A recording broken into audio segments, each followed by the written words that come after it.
আপনি কি আপনার আধার কার্ডটি কখনো চেক করিয়েছেন বা আপনার আধার কার্ডের স্ট্যাটাস চেক করিয়েছেন ওটা অ্যাক্টিভেট আছে কি ডিঅ্যাক্টিভেশন অবস্থাতে আছে? অনেক ক্ষেত্রে দেখা যায় যে মাইনরের সময় আধার কার্ড তৈরি করে থাকলেও বড়বেলায় সেটা বায়োমেট্রিক আপডেট করা হয় না। এবং আপনার আধার কার্ডের সঙ্গে কোন ফোন নম্বর লিংক আছে বা আদৌ কোনো মোবাইল নাম্বার লিংক কি করা আছে কি নেই, আপনি সমস্ত ব্যাপারটাই আপনার অ্যান্ড্রয়েড মোবাইল দিয়ে আপনি চেক করতে পারবেন। আমি কম্পিউটারে এই সিস্টেমটা আপনাদেরকে দেখিয়ে দেবো।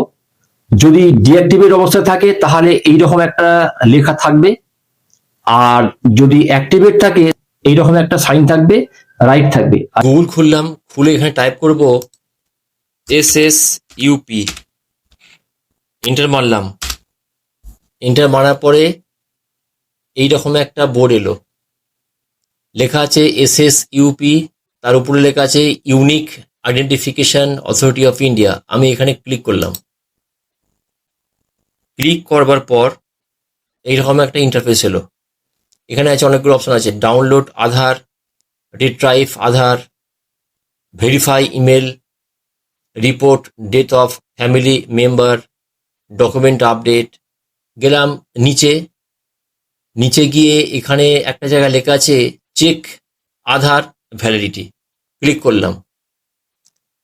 ক্লিক করবার পরে এইখানে আধার নাম্বারটা দেব। আপনি যার আধার নাম্বার চেক করতে চাইছেন সেই নাম্বারটা আপনি দেবেন। আমি আমারটা দিলাম। দেবার পরে এখানে ক্যাপচা, এই ক্যাপচা যদি মনে করেন যে এখানে অস্পষ্ট লেখা বুঝতে পারছেন না, তাহলে পাশে এখানে এই যে রাউন্ড তীর করা আছে এখানে ক্লিক করবেন। ক্লিক করার পরে এটা চেঞ্জ হবে, অক্ষরগুলো এখানে বসবে। আমি বসিয়ে দিলাম। বসিয়ে দেওয়ার পরে প্রসিড এখানে ক্লিক করলাম। ক্লিক করার পরে এইরকম একটা বোর্ড, অর্থাৎ কারেক্ট।